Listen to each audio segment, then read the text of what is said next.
Bonjour à tous. Alors aujourd'hui, j'ai décidé de vous parler d'un élément qui me paraît assez important dans le quotidien de la personne autiste, c'est les séquentiels. Alors qu'est-ce que c'est exactement les séquentiels? Je vais d'abord commencer par vous expliquer comment on fonctionne en tant que personne neurotypique. Au quotidien, on a des actions à effectuer qui sont généralement une succession d'étapes que nous, on fait de manière assez naturelle, parce que c'est logique pour nous et parce qu'on connaît chacune de ces étapes avec précision, où elles viennent de manière innée chez nous. Chez la personne autiste, il arrive très régulièrement qu'il y a un blocage, qu'ils ne savent plus au bout d'un moment ce qu'ils ont à faire. Alors, ce qu'on fait pour les aider, c'est au moyen d'un support visuel, créer un découpage de l'action à effectuer. Ça peut être des actions très simples comme se laver, comme s'habiller, faire une recette de cuisine, préparer ses affaires pour partir quelque part, se raser, aller à la toilette. Voilà, ça peut être vraiment plein de choses. Ça peut être des séquences qui se font sur voilà, un acte très court, comme je dis, voilà, se laver, les différentes étapes pour se laver. Ça peut aussi être présenté sous forme de routine, routine le matin, routine le soir. Donc on rentre, on pose ses affaires, on prend une collation, on va ensuite jouer un peu, puis on va prendre le bain. Voilà, c'est quelque chose d'un peu plus long. Ça, c'est un peu à voir. C'est un peu le séquentiel, c'est un peu une étape qui se situe entre le planning de la journée et des actes un peu plus précis qui se passent dans la journée. Alors, si je pouvais mettre ça en lien avec quelque chose qu'on fait nous en tant que neurotypique, quand on fait une recette de cuisine, par exemple, bien au départ, on ne connaît pas du tout la recette, donc généralement, on a sa petite recette avec nous, on suit les différentes étapes de la recette. Si on fait cette recette très régulièrement, au bout d'un certain temps, on n'a plus besoin de cette feuille, de cette recette sous les yeux, parce que on a appris comment ça fonctionne et on s'en souvient. Parfois, on a besoin de l'avoir encore sous les yeux juste pour être sûr. Attends, est-ce que c'est bien ça que je dois faire? Donc voilà, on l'a sous les yeux encore un peu. Et parfois, on a vraiment du mal à mémoriser et on a toujours besoin de cette recette parce qu'on ne la fait pas souvent ou parce que vraiment c'est un truc compliqué pour nous. Et du coup, on l'a besoin en permanence. Pour un autiste, c'est un peu pareil. Pour des actes simples comme faire sa toilette, il peut avoir au départ besoin du référentiel. Puis au bout d'un certain temps, il mémorise les étapes, il n'en a plus besoin. Il peut aussi avoir besoin qu'il soit là parce que ça le rassure, parce que si à un moment donné il ne sait plus, il peut s'y référer. Et puis ça peut être très compliqué et ça peut être quelque chose dont il aura besoin tout au long de sa vie, ou en tout cas pendant un très long moment. Et j'ai envie de dire, c'est comme pour faire une recette, si on a besoin de la recette sous les yeux éternellement parce qu'on n'arrive pas à la retenir, c'est pas grave. À partir du moment où au final on a un plat réussi, et pour la personne autiste, si au final elle est lavée et que tout s'est bien passé, c'est un peu l'essentiel. Donc je vais vous présenter un peu différents séquentiels que moi j'ai utilisés avec mes enfants. Alors voilà, je retourne la vidéo. Voilà. Alors ça, c'est un des premiers séquentiels qu'on utilise parce que quelque part pour un enfant neurotypique, ça peut être utile aussi. Ce sont les étapes quand on doit aller à la toilette, quand on apprend à aller à la toilette. Alors voilà, vous voyez, c'est vraiment découpé. On sent qu'on doit faire pipi, on retire le pantalon, on s'assied sur le pot, on fait pipi, on prend du papier, on s'essuie, on se rhabille, on tire la chasse. Et voilà, c'est super, on a réussi à le faire complètement. Après, par la suite, on peut avoir un séquentiel également pour se laver les mains après avoir été à la toilette. Donc voilà, ces différentes étapes. L'idéal, c'est évidemment de placer, donc dans ce cas-ci, le séquentiel à proximité des toilettes, pour pouvoir apprendre à l'enfant à suivre les étapes. De mon côté, ce séquentiel a été nécessaire pendant quelques semaines, au moment de l'apprentissage de la toilette, et au bout de quelques semaines, il a pu être enlevé. Comme je vous le disais, ça dépend de chacun. Alors, Dans un second temps, je vais vous présenter un deuxième séquentiel qui a été utilisé pour l'habillage. Donc voilà. Donc on a les différentes étapes sous forme de tableau. On enlève le pyjama, on met le pyjama dans le bac, puis après on met le slip, les chaussettes, le pantalon, on met du déo, on met le t-shirt, on met le pull, on met les chaussures et on se brosse les dents. Voilà, ça c'est quelque chose qu'on peut utiliser matin, donc quelque chose qu'on peut utiliser le matin pour que l'enfant acquiert un peu plus d'autonomie et apprenne à s'habiller seul. Ça peut être affiché dans la salle de bain, ça peut être simplement quelque chose qu'il prend avec lui quand il en a besoin. Ça, c'est un peu à vous de voir le niveau de votre enfant et comment il peut utiliser tout ça. Alors, par la suite, moi, j'ai fait aussi un séquentiel pour la douche. Alors, voilà, on va dans la douche, on prend le savon. Là, comme vous pouvez remarquer, sur le séquentiel précédent, j'ai indiqué par écrit également les différentes étapes. Ça, c'est un peu à vous de voir si ça vous semble nécessaire ou pas. Donc là, on prend le savon, on lave son visage, on lave les bras à gauche, à droite, en dessous, à gauche, à droite, le ventre, le pépette, le zizi, voilà, les pieds, etc.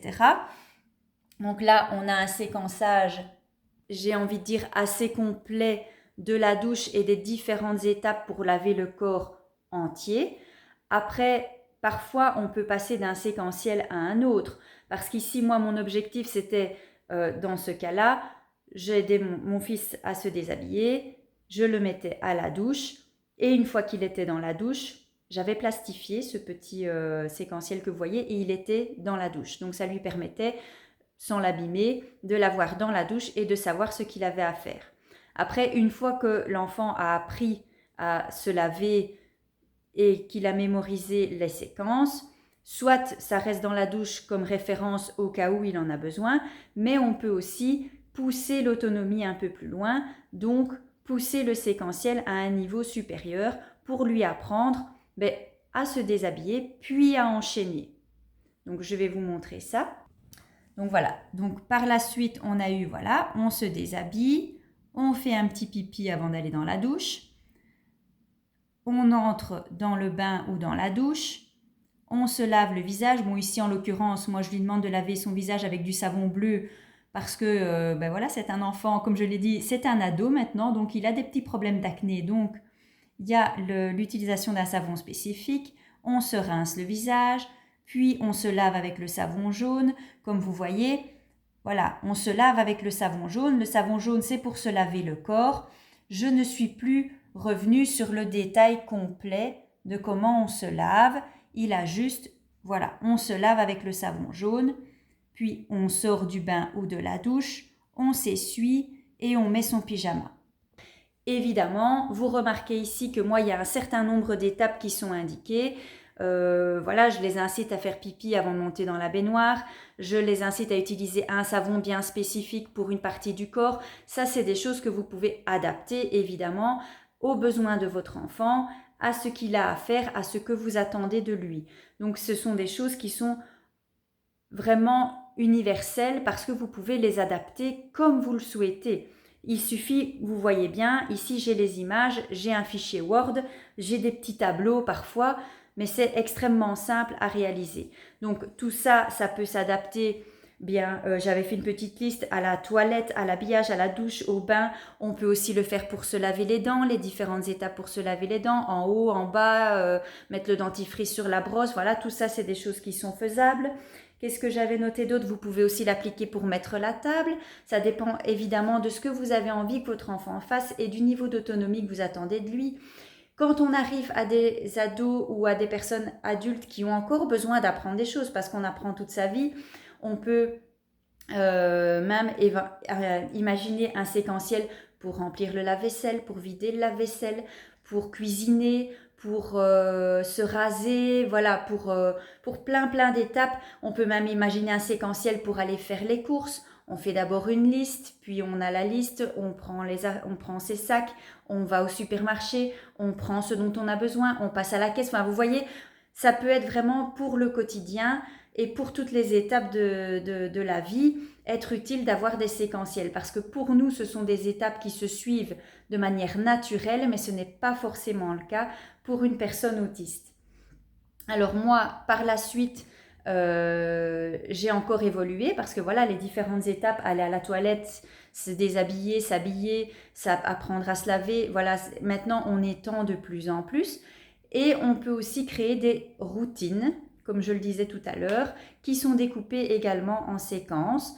Ça peut être des routines simplement sur la période qui passe à la salle de bain, les différentes étapes qu'on passe à la salle de bain pour passer du moment où j'entre dans la salle de bain habillée et le moment où je ressors laver, dents brossées en pyjama pour aller me coucher.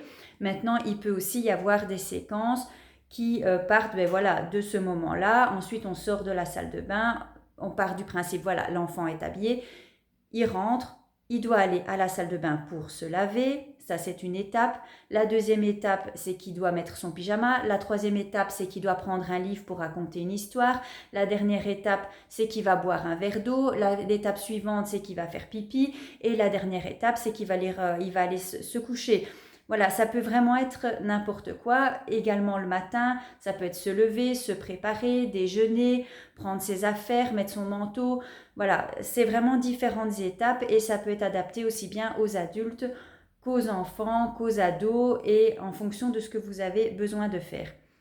Alors moi, j'ai un de mes deux fils qui a besoin de choses visuelles et réellement concrètes parce que si je lui affiche ce séquentiel comme ça et qu'il a juste à le regarder, ça ne suffit pas pour lui. Il a besoin d'être acteur pour pouvoir se rendre compte des étapes qui sont franchies.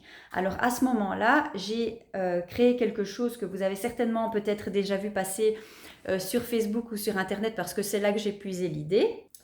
Alors voilà, vous avez ici simplement une planche en carton que j'ai découpée, que j'ai plastifiée et où j'ai écrit mes étapes pour.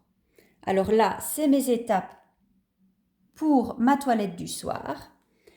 Sur le carton, j'ai collé des petites lampes qu'on trouve, ce sont des lampes magnétiques. Donc vous voyez, il y a un aimant là et un aimant à coller. Donc c'est super simple. On trouve ça chez Action pour 3 fois rien.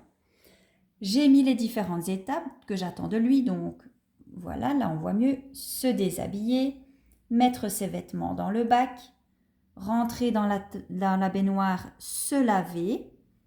Ensuite, se brosser les dents, parce que voilà, il se brosse les dents dans la baignoire. Ça vous faites un peu comme vous voulez, c'est vous qui voyez l'ordre des étapes. J'ai envie de dire chacun fait son lit comme il a envie de se coucher.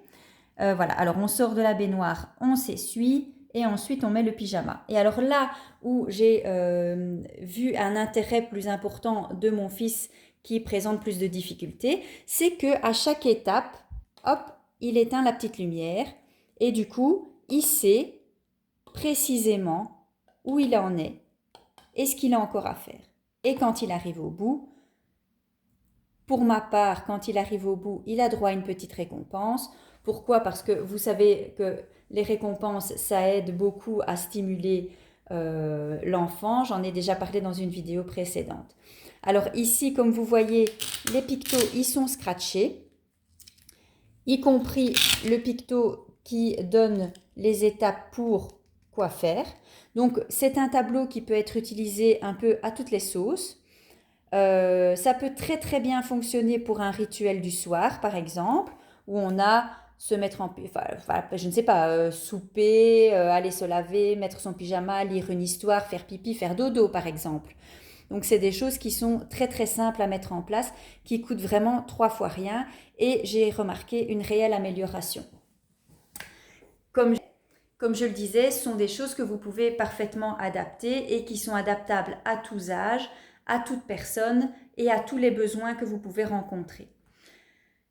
Les différents niveaux d'autonomie évoluent. On arrive parfois à des étapes, comme je le disais, où on peut apprendre à une personne plus adulte et plus âgée, plus âgée, adulte, adolescente, à faire des choses un peu plus précises du quotidien, comme cuisiner, comme faire une machine à laver, par exemple. C'est des choses qui sont relativement indispensable pour une autonomie de la personne.